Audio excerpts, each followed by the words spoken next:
과연 신은 존재하는가? 이 질문은 인류 역사에 있어서 가장 오래된 질문 중 하나입니다. 이 질문이 이미 결판 났다고 생각하는 사람들도 있습니다. 과거에 신의 개입으로 믿어졌던 그런 현상들 대부분은 이미 과학으로 설명이 되었고, 그래서 아직 설명하지 못하는 것들은 과학이 더 발전되면 다 설명이 될 것이다. 이제 신 없이도 모든 것은 다 해명 가능하다. 그렇게 생각을 하지요. 최근에 눈부시게 발전하고 있는 이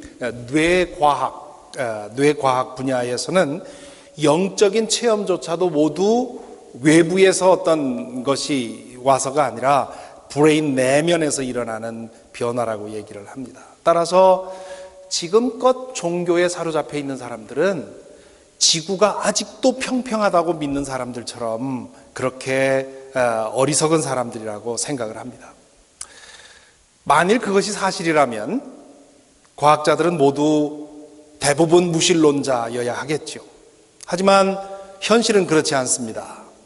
2009년에 발표된 퓨 리서치의 조사에 의하면 미국의 그 과학협회에 등록되어 있는 과학자들 가운데 51%가 어떤 면으로든 초월적인 존재를 인정할 수밖에 없다고 대답을 했습니다. 신의 존재를 믿는 일반인들의 퍼센트에 비하면 좀 낮은 편입니다만은 그래도 절반이 넘는 것이죠.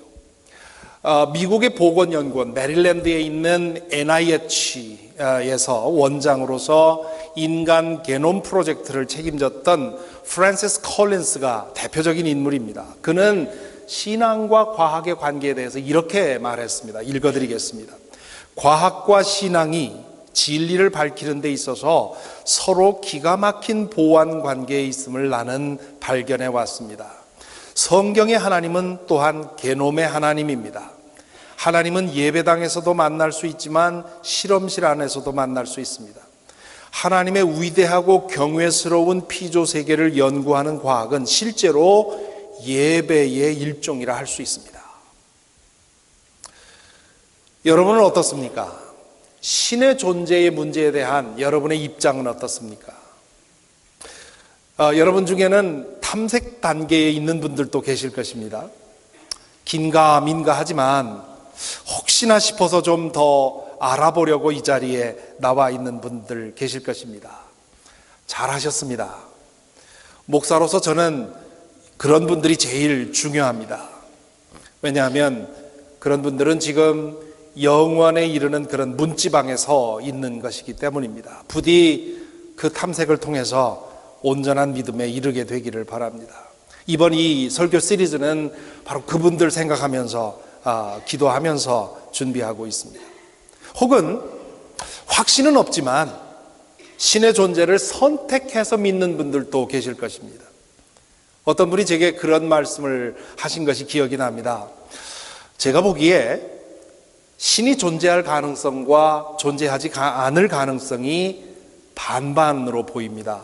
그래서 존재할 가능성을 선택을 했습니다. 왜냐하면 존재하지 않는 쪽을 선택을 했다가 나중에 신이 존재한다는 게 밝혀지면 그때는 돌이킬 수 없기 때문이지요. 반면에 존재한다고 믿었는데 나중에 존재하지 않는다는 사실이 드러나면 그때는 큰 낭패를 볼 것이기 때문에 그렇게 선택을 했다. 이런 믿음을 저는 보험성 믿음이라 그렇게 이름을 부릅니다. 만약 신이 존재할지도 모를 상황에 대해서 보험을 들어넣는 식으로 믿는 것이죠. 보험을 들을 때 사람들이 무엇을 따집니까? 보험료를 가장 적게 내면서 가장 많은 보장을 받을 그런 상품을 찾지요. 보험성 믿음을 가진 사람들도 그렇습니다. 이런 사람들은 시간도 노력도 돈도 최소한만 투자합니다. 나중에 신이 존재하지 않는다는 것이 드러났을 때 크게 손해보지 않으려고 하는 거죠. 문제는 이렇게 적당한 선에서 간만 보고 있으면 그 음식의 맛을 제대로 못 본다는 데 있습니다. 사실 신이 존재한다는 사실을 인정하는 것만으로는 온전한 믿음이라고 할 수 없습니다. 야고보 사도가 한 말씀 기억하십니까? 야고보서 2장 19절에서 이렇게 말씀하십니다. 그대는 하나님께서 한 분이심을 믿고 있습니다. 잘하는 일입니다. 그런데 귀신들도 그렇게 하며 믿고 떱니다.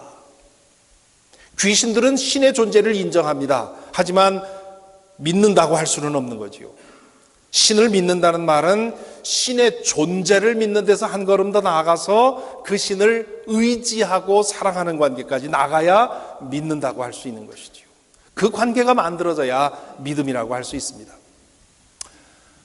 여러분, 그 프리너비라는 말을 들어보셨는지 모르겠습니다. 정확하게 말하면 프리너프셜 어그리먼트라 하는 건데요. 우리말로는 혼전 계약서라 그렇게 번역할 수 있을 것 같습니다. 결혼을 앞둔 사람들이 만일 이혼하게 될 경우에 재산 분할과 자녀 양육을 어떻게 할지를 미리 계약을 써놓고 시작하는 겁니다. 뭐 이혼이 이렇게 다반사된 세상에서 굉장히 실용적인 것처럼 보이죠. 하지만 우리 사고방식으로는 이게 뭔가 잘못된 것처럼 보입니다. 결혼을 앞둔 사람들이 헤어질 것을 대비해서 대책을 세운다는 것이 이게 왠지 맞지 않아 보이는 것이죠. 자신에게 전부를 걸지 않는 사람에게 어떻게 결혼하겠다고 할 수 있겠습니까? 혹은 내 자신을 전부를 던질 만한 사람이 아닌데 어떻게 결혼할 수 있겠습니까? 만일에 상대방이 나를 그렇게 의심하고 있다면 나는 굉장히 기분 나쁠 것 같습니다. 그리고 그런 결혼이라면 하고 싶지 않을 것 같아요. 이 보험성으로 믿는 분들은 이 점을 좀 잘 생각을 해보실 필요가 있습니다. 믿음의 대상이 어떤 사물이라면 상관없습니다. 그걸 100% 믿든 10%만 믿든 상관없는데요. 아마 그렇게 되면 그게 더 지혜로운 선택일 수도 있을 것입니다. 하지만 신이 인격이라면 상황은 전혀 달라지는 겁니다. 인격이라는 말은 뭡니까? 생각하고 느끼고 판단하고 결정하고 웃고 웃는다는 뜻입니다. 그런 분을 반신반의하면서 믿는 것은 마치 프리너블을 요구하는 사람과 같다 할 수 있습니다. 사실 성경에서는 신과 인간의 관계를 결혼 관계에 비유합니다. 신앙생활이라는 것이 그렇게 신과 우리가 결혼한 사람처럼 그런 관계를 맺고 살아간다는 뜻이지요. 그렇다면 우리 중 많은 사람들은 우리의 영적 배우자를 전적으로 믿지 못하고 계속해서 의심하면서 있을지도 모르는 상황에 대해서 대비하는 그런 식으로 살아가고 있는 것이지요. 신의 입장에서는 별로 유쾌한 일이 아니지요. 아니면 화낼 일이지요. 어떤 분은 이 대목에서 그렇게 말씀하실 분도 있을 거예요. 제 삶을 다 걸기를 원하시면 당신이 살아계시다는 사실을 좀 속 시원하게 보여주면 좋지 않습니까? 그렇게 하지도 않으면서 나보고 다 걸라고 하면 어쩌란 말입니까? 이렇게 물을 수 있습니다. 지난주 성경 일독을 진도를 따라서 오늘 누가복음의 9장을 읽었습니다. 잘 아는 얘기지요. 베드로가 예수님을 만나서 부름받는 이야기입니다. 어부 베드로는 밤새도록 물고기를 잡으려고 애를 썼지만 하나도 잡지 못하고 허탕을 칩니다. 아침이 돼서 그물을 빨리 손질해 놓고 이제 그 집에 가서 쉬려고 하는데 예수님이 찾아오십니다. 그리고는 베드로의 배를 잠시 빌려서 배를 강단으로 삼아서 해변에 있는 사람들에게 설교를 하지요. 설교를 마친 다음에 베드로에게 깊은 곳에 가서 그물을 던져보십시오. 그렇게 얘기를 합니다. 어부의 경험과 어부의 감으로는 도무지 맞지 않는 제안을 한 건데 베드로는 예수님의 설교를 들으면서 이분이 보통 분이 아니라 하는 그런 생각을 했기 때문에 그대로 이제 그물을 깊은 곳에 내리지요. 얼마 후에 뭐 별일이 있겠어 하고 그물에 손을 댔는데 묵직합니다. 그물에 고기가 가득 잡힌 겁니다. 베드로가 다른 배에 있는 친구들을 불러서 이것 좀 꺼내달라고 해서 배들이 모여가지고는 그 그물에 잡힌 고기를 끌어올립니다. 그물 가득히 물고기가 잡혀서 올라오는 걸 지그시 바라보고 있던 베드로는 갑자기 돌아서서 예수님 앞에 가서 그 앞에 무릎 꿇고는 뭐라고 말합니까? 주님, 나에게서 떠나가 주십시오. 나는 죄인입니다. 예수님의 말씀과 행동을 통해서 베드로는 신을 본 것이지요. 거룩한 신 앞에 느꼈다고 생각하는 순간 베드로는 그 자리에 꿇어앉아서 예수님 보고 떠나가 달라고 부탁을 합니다. 여러분, 이 자리에 베드로가 이 행동을 할 때 그 자리에 여러 명의 어부들이 있었습니다. 야고보와 요한도 있었고요. 그런데 이 모든 사건을 통해서 하나님을 보고 두려웠던 사람은 베드로밖에 없습니다. 다른 사람들은 모두 잡힌 물고기를 보고 좋아서 어쩔 줄을 몰라 하고 있었던 거죠. 아마 그들 중에 어떤 사람은 나중에 몇십 년 후에 그렇게 하나님께 기도했는지도 모릅니다. 하나님, 좀 제발 나한테 하나님 좀 보여주십시오. 내가 좀 제대로 믿고 싶은데 하나님 보여주시지 않으니 제가 어떻게 믿습니까? 이렇게 말했을지도 몰라요. 베드로가 예수님을 통해서 하나님을 보았을 때 그 사람은 보지 못했던 겁니다. 무슨 뜻입니까? 문제는 자신을 드러내 보여주지 않는 하나님에게 문제가 있는 것이 아니라 하나님을 볼 줄 모르는 우리의 어두워진 마음에 문제가 있다는 얘기입니다. 정신에 문제가 생겨서 자신이 죽었다고 말하는 사람이 있었습니다. 가족들이 여러 가지 방법으로 설득해봤지만 자기가 죽었다고 생각하는 이 생각을 바꿀 수가 없었습니다. 결국 가족들이 그 사람을 정신과 의사한테 데리고 갔다고 합니다. 정신과 의사도 자신의 실력을 총동원해서 그 사람으로 하여금 자신이 살아있다고 생각하게 만들려고 노력을 했는데 안 됐다는 거죠. 그래서 어느 날 이 의사는 생각도 못해서 그 사람을 데리고 그 시체를 모아놓은 그 병원의 영안실로 찾아갔습니다. 그리고는 냉동된 시신을 하나 꺼내가지고는 칼을 들어서 그 시신의 팔을 콱 찔렀다는 거죠. 그 뭐 시신에게 칼을 찔러봐야 아무 변화가 없지요. 그러면서 그 사람에게 보십시오. 죽은 사람은 칼로 찔러도 피가 나오질 않습니다. 당신은 살아있습니다. 그러니까 그 사람이 의사의 칼을 탁 빼가지고는 자기 팔을 콱 찌르더래요. 그러면서 피가 줄줄 쏟아니까 이거 보세요. 죽은 사람에게서 피가 나오잖아요. 그러더래요.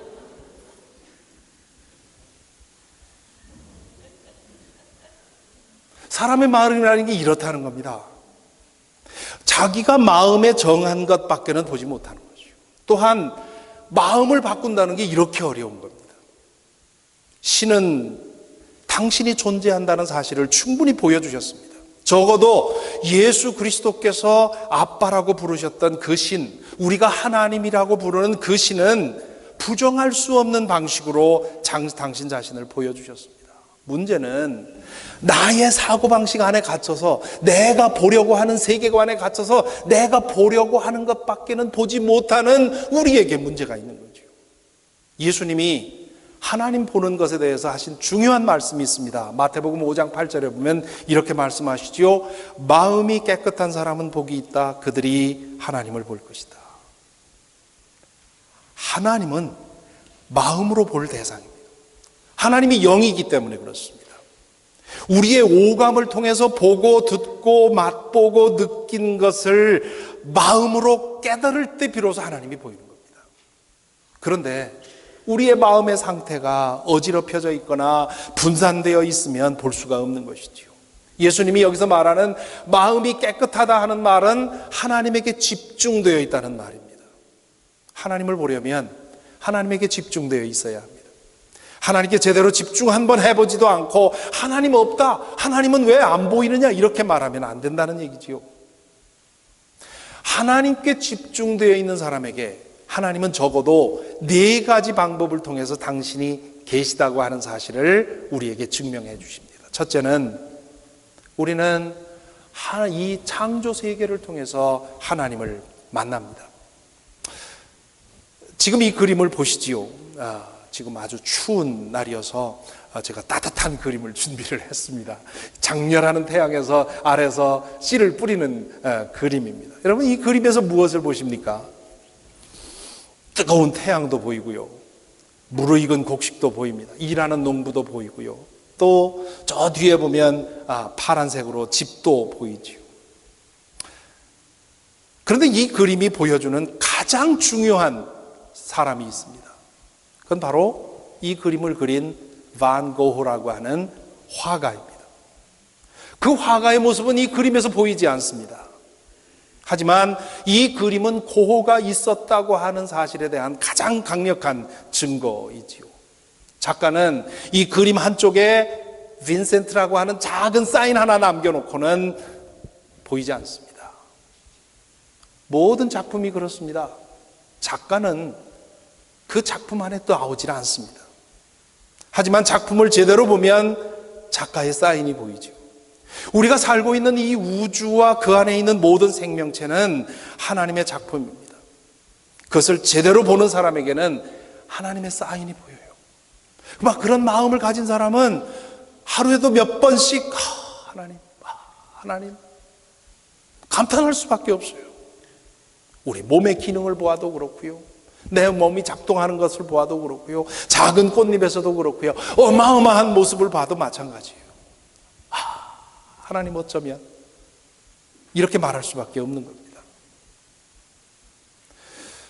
온 우주와 그 안에 있는 모든 것이 창조자 없이 저절로 생겨났다고 말하는 것은 마치 앞에 그림 좀 보여주세요. 이 그림이 어떤 화가가 그린 것이 아니라 수억만 년을 지나오는 동안에 먼지들이 쌓여서 서로 응고돼서는 캔버스가 만들어지고, 그리고 거기에 또 수억 년 동안 이런저런 그 오점과 때가 묻더니 이렇게 그림이 만들어졌다고 말하는 것과 별로 다르지 않습니다. 온 우주와 그 안에 있는 모든 생명체가 창조자 없이 이렇게 만들어졌다고 주장하는 것은 사실은 이 그림이 수백 년 동안 쌓이고 쌓여져서 만들어진 우연의 산물이라고 말하는 것보다 훨씬 더 수만 배 더 억지인 거지요. 오해는 하지 마십시오. 온 우주와 생명체가 6천년에서 1만 년 사이에 창조되었다고 주장하는 창조과학자들을 저는 동의하지 않습니다. 저는 진화과학을 인정합니다. 아까 앞에서 소개한 프랜시스 콜린스처럼 진화라고 하는 것이 지금까지 과학을 믿을 만한 과학을 통해서 드러난 진화과학은 하나님의 창조의 방법을 연구하는 그런 과정이라고 저는 믿습니다. 거대한 우주를 보아도 그렇고, 우리 몸의 현상을 보아도 그렇고, 작은 풀꽃을 보아도 그렇고, 우리는 창조자를 인정하지 않을 수 없습니다. 그것에 대해서 바울 사도가 뭐라고 합니까? 로마서 1장 20절에 이렇게 말합니다. 이 세상 창조 때로부터 하나님의 보이지 않는 속성, 곧 그분의 영원하신 능력과 신성은 사람이 그 지으신 만물을 보고서 깨닫게 되어 있습니다. 그러므로 사람이 핑계를 댈 수가 없습니다. 나중에 하나님 앞에 이르러서, 하나님, 당신이 나에게 보여주셨어야지요, 내가 믿고 싶어도 보질 못해서 못 믿었습니다 라고 핑계할 수가 없다는 겁니다. 둘째는 우리는 성경을 통해서 하나님을 만납니다. 성경은 하나님이 이 세상을 창조하신 다음 희미한 사인만을 남겨놓고는 저 멀리 물러가 계신 것이 아니라 지금도 그리고 앞으로도 당신이 창조한 이 세상과 생명들을 보살피고 인도하신다는 증거입니다. 창조의 주님이시기도 하지만 또한 역사의 주님이기도 하시다는 뜻입니다. 천지를 창조하신 하나님은 이스라엘을 통해서 그리고 교회를 통해서 당신을 드러내 보여주셨습니다. 성경 안에는 66권의 책이 묶여 있지요. 적어도 1500년 동안 40명이 넘는 저자들이 각각 다른 상황에서 다른 시대에 쓰여진 책들이 이 성경에 묶여 있습니다.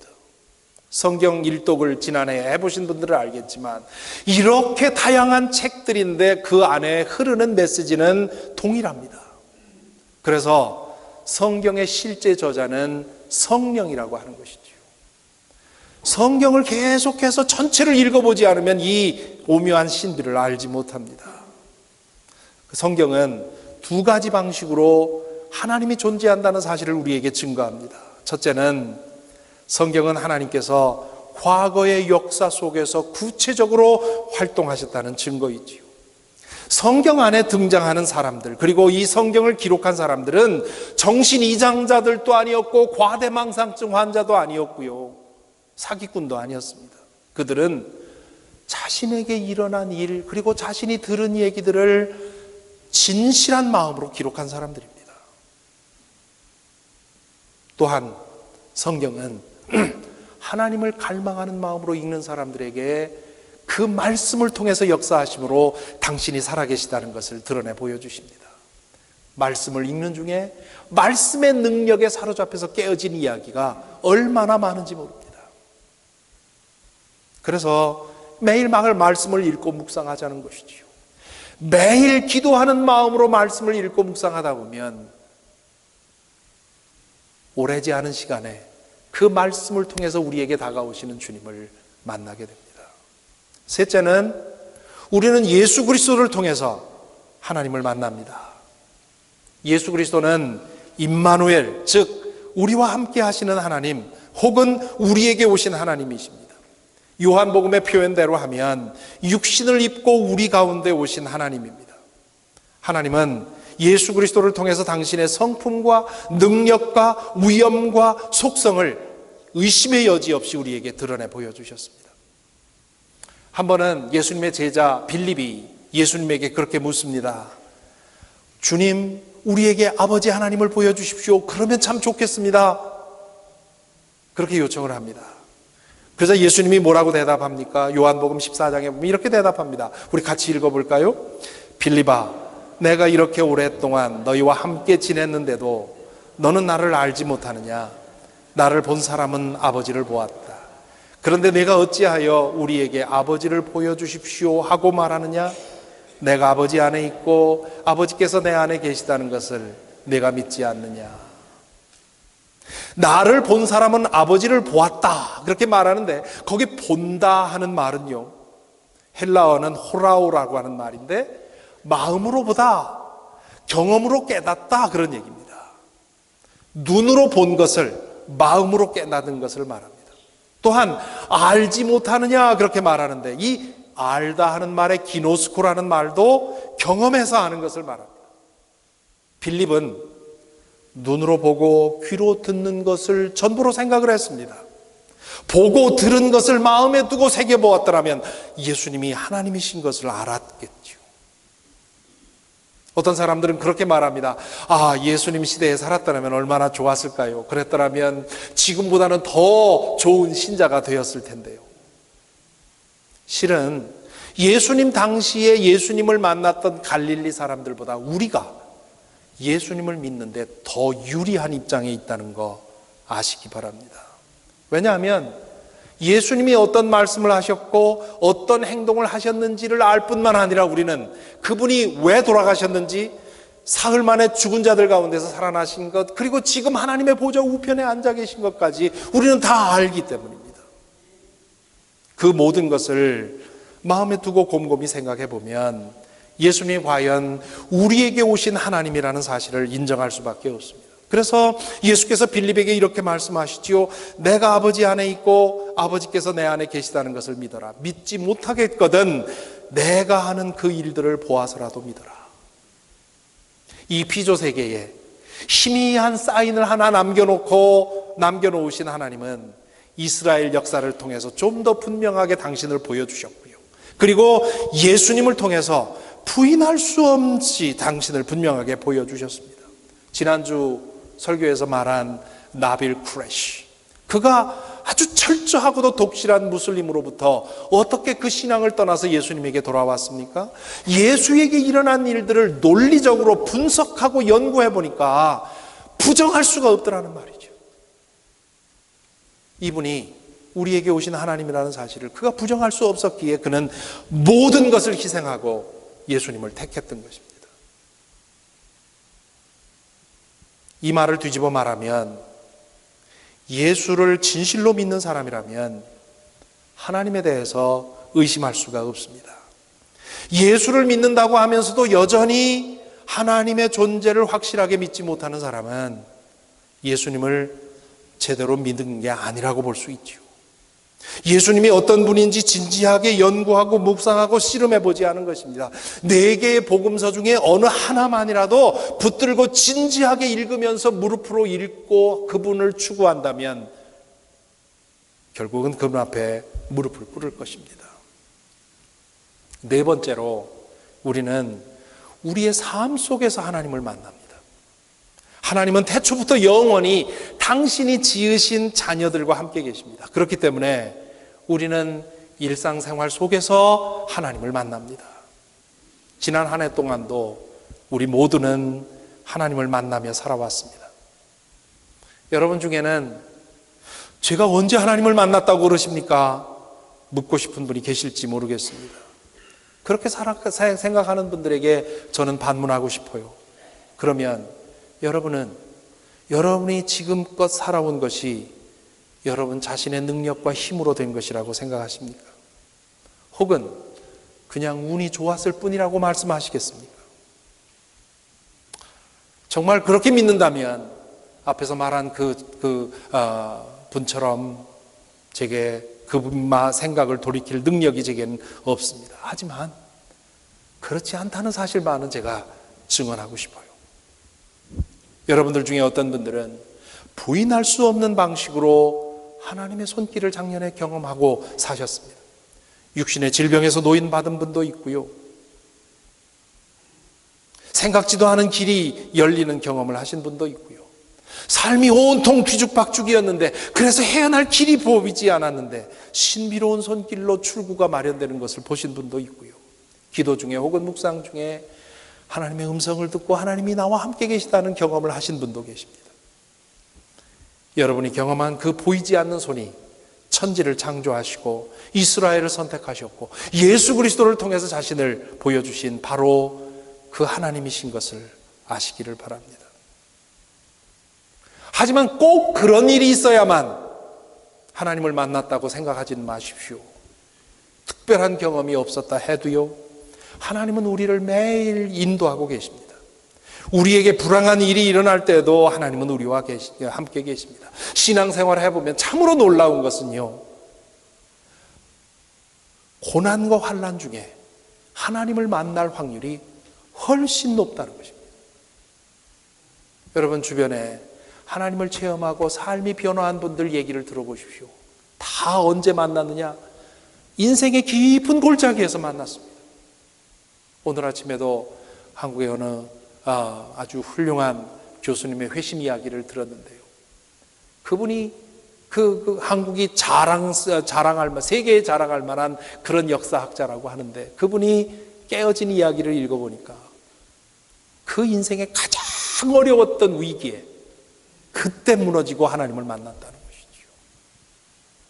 물론 고난을 당한다고 다 하나님을 만나는 건 아닙니다. 그래서 존 파이퍼 목사는 당신의 고난을 허비하지 말라. Don't waste your suffering. 그렇게 얘기를 했습니다. 고난을 허비하는 건 뭡니까? 하나님을 만날 가장 좋은 찬스를 잃어버리고 하나님 못 만나면 고난을 허비하는 겁니다. 지난 한 해 동안 저희 부부도 하나님의 손길을 그 어느 해보다 특별하게 경험하며 지내왔습니다. 갈기갈기 찢겨서 신음하는 주님의 몸된 교회로 인해서 저희는 신음하며 기도하면서 하나님의 뜻을 찾았습니다. 한때는 암흑이었고요. 하나님 왜 이렇게 침묵하십니까? 왜 이렇게 길을 보여주시지 않습니까? 그렇게 절규하기도 했습니다. 그로 인해서 심한 마음의 고통도 받았습니다. 그런 과정을 통해서 하나님이 저희를 밀어내셨어요. 어찌 보면 상황 때문에 어쩔 수 없이 밀려 나온 것인데요. 지금 돌아보니 알겠습니다. 지난 봄 하나님의 침묵으로 인해서 신음하며 기도했던 그 시간에 하나님께서 가까이 우리와 함께 하셨다는 거예요. 요즘 와서 더 절실히 느끼는 것은 저희를 이곳으로 밀어내신 것은 바로 저희 자신을 위한 것이었다는 것을 저도 고백하고 제 아내도 고백하고 살아가고 있습니다. 저희를 새롭게 바꾸시려고 하는 하나님의 은혜라는 것이지요. 그것을 느낄 때마다 저는 하나님께 여쭙니다. 제 마음속으로. 하나님, 제가 뭔데 이렇게 돌보아 주시는 겁니까? 제가 잘한 것이 무엇 있다고 저를 이렇게 세밀하게 내가 생각하지 않은 것까지도 미리 알아서 이렇게 인도하시는 겁니까? 제가 살아가고 있는 모습과 제가 한 일을 생각하면 천지의 창조주요 이스라엘을 선택하셨고 예수 그리스도께서 아빠라고 부르셨던 그분이 저 같은 사람에게 이렇게 잘해 주실 이유가 없습니다. 그래서 안 믿어져요. 하나님이 나에게 이렇게 친절하게 이렇게 세밀하게 인도하셨다는 것이 안 믿어져요. 그런데 하나님이 하셨다고 밖에는 다른 말로는 설명할 수가 없어요. 저만 이럴까요? 아닙니다. 여러분 중에 이렇지 않은 분이 없습니다. 그렇지 않다고 느끼는 분이 있다면 너무 바삐 살아서, 혹은 너무 앞만 보고 달리느라고, 혹은 너무 많은 일로 마음이 갈라져 있어서, 혹은 너무 마음이 딱딱해져 있어서 안 보일 뿐이지요. 혹은 하나님의 손길을 보았는데 그 손길이 누구인지를 모르고 살아가고 있는 것일지겠지요. 이제라도 잠시 시간을 내어 돌아보시기 바랍니다. 저와 똑같은 고백을 하실 것입니다. 지금까지 말씀드린 이 네 종류의 증거로 볼 때 하나님은 분명히 존재하시고요, 살아계시고 역사하십니다. 그것이 사실이라면 하나님은 믿으면 좋고 안 믿어도 큰 상관없는 그런 문제가 아니라는 것이지요. 천지를 창조하시고 이스라엘을 선택하셨고 예수님을 죽은 자들 가운데서 살리신 그 하나님이 정말 우리의 생명을 지으시고 인도해 오고 계시다면 그분을 인정해야 하고 그분을 알아야 하고 그분을 섬겨야 합니다. 그것이 우리 인생의 가장 중요한 일이 되어야 마땅합니다. 사랑하는 성도 여러분, 하나님에 대한 믿음에 있어서 여러분은 어떤 자리에 있습니까? 혹시 불신과 믿음의 경계선에서 망설이고 계십니까? 오늘 말씀을 깊이 생각해 보시기 바랍니다. 하나님을 믿는 문제가 여러분의 삶에 있어서 가장 중요한 문제임을 깨달아 알 수 있으면 좋겠습니다. 그리고 지난주에 말씀드린 그 나빌 쿠레시처럼 믿음의 땅으로 성큼 발을 옮기실 수 있기를 바랍니다. 여러분의 인생에 있어서 가장 잘한 일일 것입니다. 혹은 믿음의 땅에 들어서기는 했는데 여전히 여러 가지 의혹과 의문과 그런 것들이 발목을 잡아서 앞으로 나가지 못하고 그 자리에서 그냥 서 있는 분들이 계십니까? 혹시나 자신이 선 자리에 버티고 서서 하나님 당신이 계시면 확실히 좀 증거를 보여주십시오, 그렇게 말하고 있는 것은 아닙니까? 하나님께서 야고보 사도를 통해서 하신 말씀을 기억하십니까? 4장 8절에 보면 하나님께로 가까이 가십시오, 그리하면 하나님께서 가까이 오실 것입니다. 그렇게 말씀하십니다. 이 말씀을 제 방식대로 조금 바꾸면 이렇게 됩니다. 하나님을 더 절실하게 찾으십시오. 그러면 가까이 계신 하나님이 여러분에게 보일 겁니다. 하나님은 우리에게 필요한 모든 것을 이미 드러내 보여주셨습니다.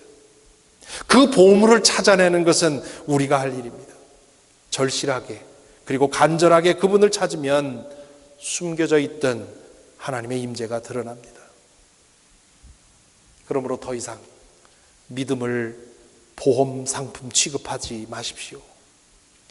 갬블하는 것에 예를 들어서 안 됐지만 지금 들고 있는 패가 이길 거라고 하는 절대적인 확신에 자신이 가진 모든 것을 거기에 거는 것처럼 이 네 가지의 증거들을 다시 한번 잠시 생각을 해보시고 정말 하나님이 살아계시고 역사하신다는 것이 분명하면 내 인생의 가장 중요한 일이 그분을 섬기고 그분을 사랑하고 예배하고 그분의 뜻을 따라 사는 것임을, 그것을 기억하고 그렇게 살아갈 수 있으면 좋겠습니다. 이제 밝아온 2017년 저와 여러분의 믿음에 있어서 큰 도약이 있게 되기를 간절히 기원합니다. 성삼위 하나님을 분명하게 믿고 믿기에 그분을 더 깊이 추구하고 그렇게 추구하는 까닭에 더 그분을 깊이 만나서 그분에 의해서 우리의 삶이 변화하는 그런 은혜가 저와 여러분에게 이 2017년이 특별한 해로 기억되게 되기를 간절히 기원합니다. 기도하겠습니다.